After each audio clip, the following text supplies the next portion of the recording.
Coddington has designed hot rods for ZZ Top and Eddie Van Halen, and today he runs a company with 70 employees. His creations can be seen weekly on the Discovery Channel's American Hot Rod program. When Boyd Coddington died in 2008, the custom car world was forced to confront a reality no one was ready for. On February 27th, Boyd passed away, leaving behind a legendary workshop that had shaped some of the most iconic hot rods in America. But what remained inside his garage told a different story. So when the doors were finally opened and the world saw the full extent of what was left behind, why did it shock the entire hot rod community?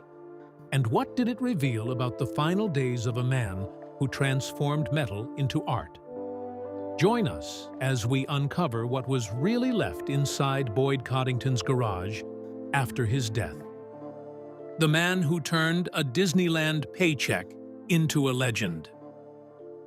Boyd Coddington was born in Rupert, Idaho, a small farming town that had no particular connection to the world of custom cars. He bought his first vehicle at 13 years old, a 1931 Chevrolet truck, and from that moment, the direction of his life was essentially decided, even if the path to where it led him was going to take many more years to travel. He grew up reading every hot rod magazine he could find, absorbing the visual language of custom car culture from the pages of publications that were being made by people he would eventually know personally. He attended machinist trade school in Idaho and completed a full 3-year apprenticeship in machining before moving to California in the mid-1960s. California was where the hot rod world lived, where the shops, the shows, the builders, and the culture that had shaped everything he cared about were concentrated. He had to be there. When he arrived, he worked as a machinist at Disneyland during the day and built hot rods in his garage at night. That specific combination, a machinist's precision, applied to hot rod building during every available hour outside of his paying job, was where the Boyd look began to develop. It was not a look born in a well-funded shop with a full team. It was born in a garage, in the evenings and on weekends, by a man with professional-grade technical skills and an aesthetic vision that nobody else in the hot rod world had quite articulated yet. In 1977, he opened his own shop, Hot Rods by Boyd, in Cypress, California. The first major client was a man named Vern Luce, who commissioned a 1933 coupe. What Boyd did to that car defined everything that followed. He removed the door handles, the hinges, every piece of hardware that interrupted the surface. He massaged the body panels until the lines flowed unbroken from one end of the car to the other. He made the car look like it had been poured from a single mold rather than assembled from components. The Vern Luce coupe won the Al Slonaker Award at the 1981 Oakland Roadster Show. The hot rod community understood immediately that something new had arrived. The Boyd look, as it came to be known across the industry, was built on the idea of eliminating the bumps. Get rid of everything on the surface of a car that interrupted its lines. Let the shapes speak. Make the vehicle look like it had been designed rather than modified. It was a philosophy that influenced an entire generation of custom car builders and that changed the aesthetic vocabulary of the entire hot rod industry. And it came from a man who had learned his craft at a machinist trade school in Idaho and practiced it in a garage while Disneyland paid his bills. The cars he made in those early years were not just beautiful. They won prestigious awards, repeatedly, in ways that established him as someone whose work was not simply popular, but genuinely excellent. But building beautiful cars for discerning clients is one kind of success. Building a business empire around that gift is something else entirely. So how did Boyd Coddington go from a single shop in Cypress to a name that appeared on magazine covers, television screens, and wheels sold around the world? The empire he built. By the mid-1980s, Boyd Coddington's shop was not simply producing great cars, it was becoming a training ground for the next generation of custom car builders, and some of the names that passed through its doors went on to define the industry in their own right. Chip Foose, who would later create Overhaulin and become one of the most recognized names in automotive television, worked at Boyd's shop as a designer before going out on his own. Jesse James, who built West Coast choppers and starred in Monster Garage, was a fabricator at the shop in his early career. Larry Erickson, who later became the chief designer of the Mustang and the Thunderbird for Ford Motor Company, specifically credited the Cadzilla collaboration with Boyd as the project that launched his career.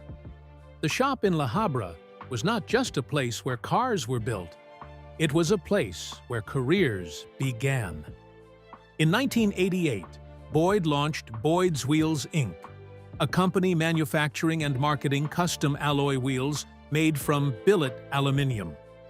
The billet aluminum wheel was an industry first, and the designs that came out of Boyd's Wheels set the standard for what a custom wheel could look like across the following decade.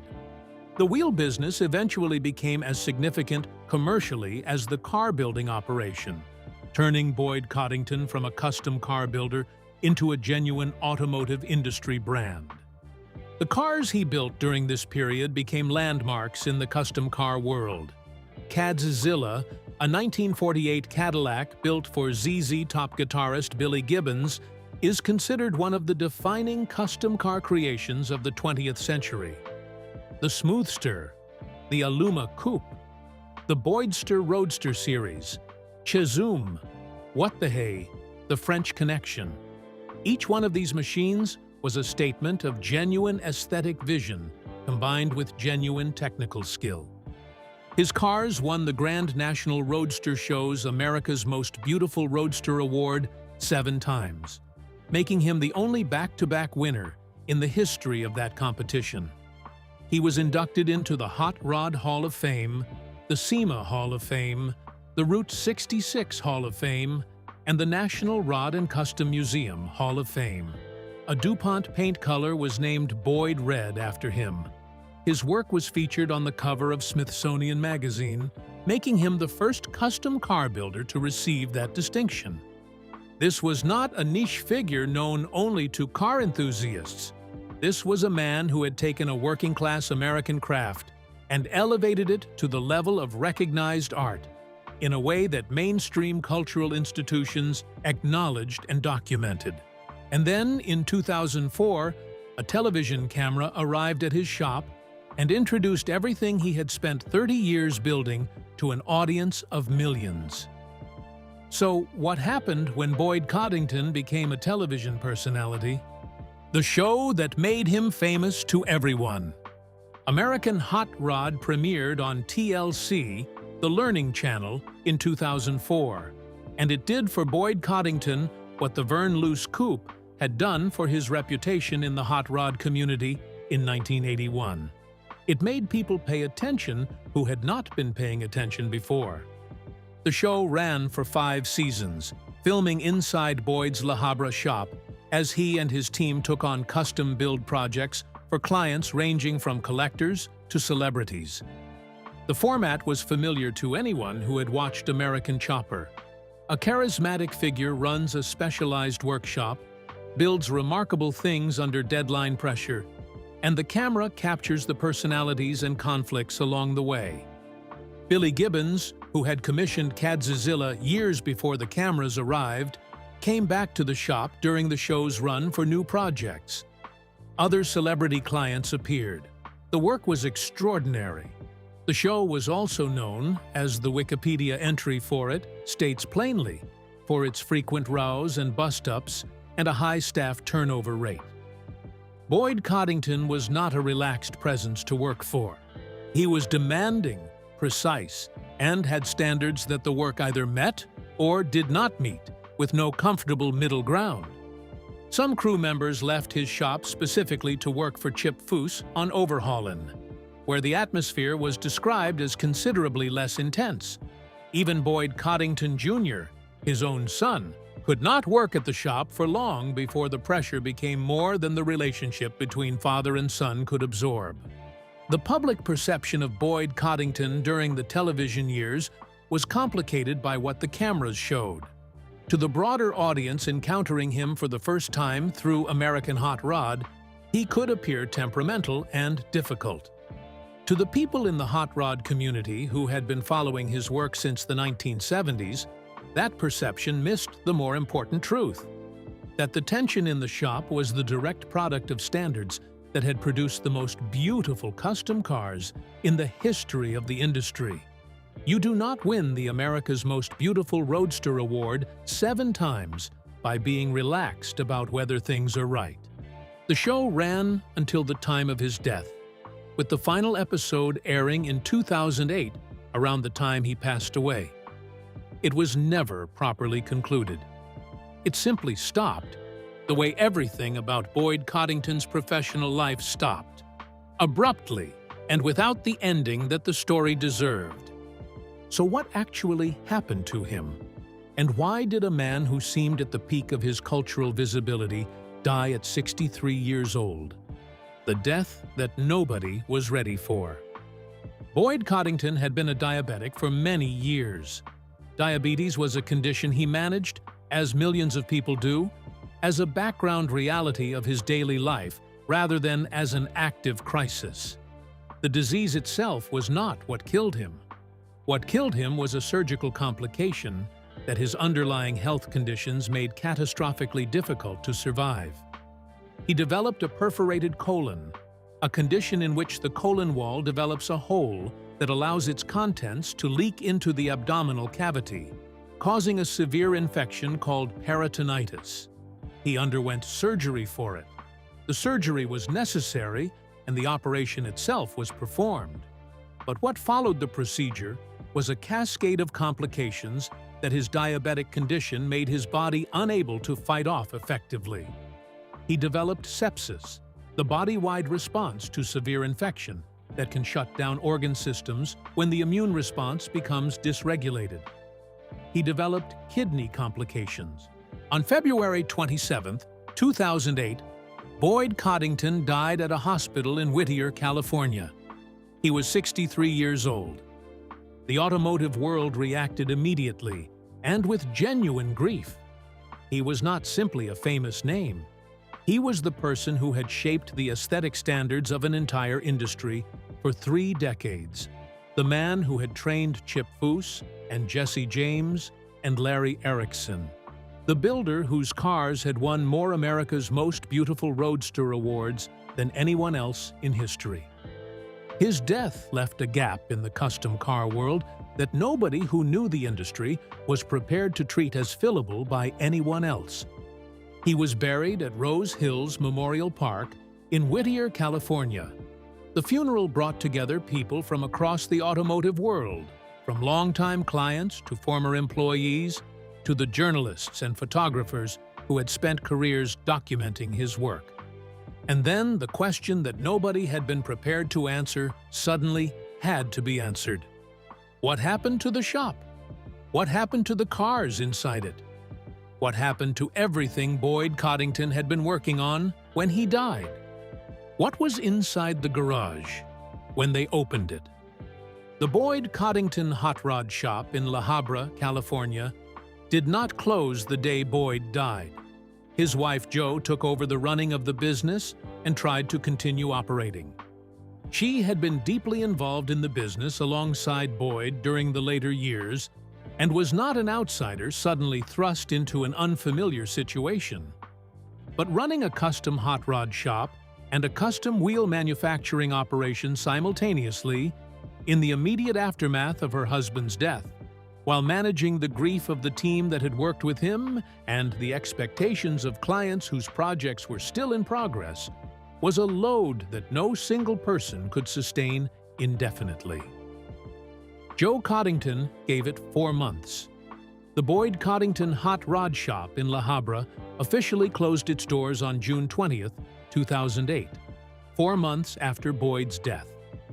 The announcement came on June 16, 2008, and stated that the team had tried to continue as usual after Boyd's passing, but that the battle they faced was too much to handle. Running both the hot rod shop and the wheel business had proven impossible to manage alone. The announcement stated that the cars and builds not complete at the time of closing would be moved to 2 new shops, both run by former Boyd Coddington employees. Dan Sobieski, a fabricator and longtime Coddington employee, was opening his own shop in Anaheim, California, on July 1st, and would be taking some of the Boyd team with him to continue work on some of the vehicles. Abraham Rodriguez, another former employee whose specialty was paint and bodywork, would be handling additional vehicles at his shop. Joe Coddington would continue operating the wheel business separately. Among the most significant unfinished projects in the shop was a car called the French Connection, the last major build Boyd had been personally involved with before his health deteriorated. The French Connection was a 1932 Ford Model B, whose sleek body was hand-formed from steel and aluminum by Marcel Delay and Sons in Corona, California. The car was built on a completely handmade Coddington chassis. Boyd died before the car was fully complete, with only a windshield and upholstery remaining to be fitted. The people who finished it did so according to the specifications Boyd had set before he passed. The French Connection eventually appeared at auction through Russo and Steel in Newport Beach, California, where it was presented in as-built condition with its documented provenance as one of the last cars to come out of Boyd Coddington's shop. The Coddington estate also became the subject of complications around authenticity and provenance that the hot rod community followed closely. A separate dispute arose around a roadster that had originated in Boyd's shop and been completed after his death, where questions emerged about how the car's origins were being represented at auction. Boyd Coddington Jr. and the Coddington estate pushed back against the characterization of the car's history, making the point that Barrett Jackson had required documentation or a letter from the estate to verify the authenticity of other Coddington-related vehicles at the same auction, and that the same standard should have applied consistently. The dispute reflected how significant the Coddington name remained in terms of commercial value, and therefore how carefully its attachment to specific vehicles needed to be managed and verified. The wheel business, which Joe Coddington continued operating as a separate entity after the hot rod shop closed, kept the Boyd Coddington name in the market. Boyd Coddington Wheels has continued under that name and continues to be referenced in automotive circles as part of his lasting commercial legacy.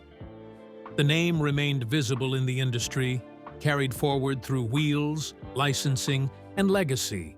But the stability that made that continuation possible had already been shaken years earlier by a financial loss that nearly brought everything down. The debt that nearly broke the business. The financial history of the business added its own layer of complexity to this picture. In 1998, a single bad debt from a client who went bankrupt cost the operation $465,000, which forced a reorganization of the wheels business and required Boyd to bring in his son Boyd Jr. as a partner to help stabilize the finances. The custom car and custom wheel world operates on a scale of investment that makes a single large default genuinely threatening to the whole operation. That the business survived 1998 and rebuilt itself into the 40 million viewer television enterprise of American Hot Rod was itself a demonstration of how resilient and how determined Boyd Coddington was as a businessman, alongside everything he was as a builder. In his later years, Boyd began registering cars that were essentially completely custom fabrications as antique automobiles, a practice that reduced the emissions restrictions and tax liabilities that applied to new custom builds. This was a pragmatic business decision that reflected someone navigating the regulatory and financial realities of building high-value custom vehicles at a significant commercial scale. The people who came out of his shop and built their own careers also told the story of what the garage had meant.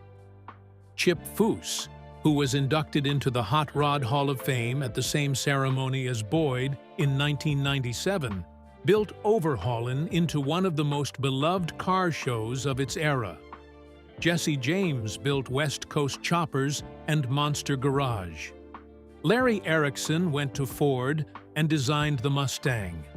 The shop that Boyd built in the evenings after his Disneyland shifts produced not just beautiful cars, but the next generation of the industry's most important builders and designers. The Grand National Roadster Show continued to be the most prestigious event in the Hot Rod calendar after his death, and the America's Most Beautiful Roadster Award that he won 7 times remained the ultimate recognition in the field. His record of wins at that show has never been equaled. What the open garage revealed, in the end, was not simply a collection of unfinished cars. It revealed the working environment of a man who had treated every available hour of his adult life as an opportunity to make something beautiful, who had kept going through financial crises and difficult relationships and the specific kind of perfectionism that makes it impossible to leave anything alone, and who had been in the middle of work he cared about deeply when his body gave out. Which of his cars do you think was his greatest creation? Share your thoughts with us in the comments section. Remember to like, share, and subscribe for more. Also, click the next video showing on your screen.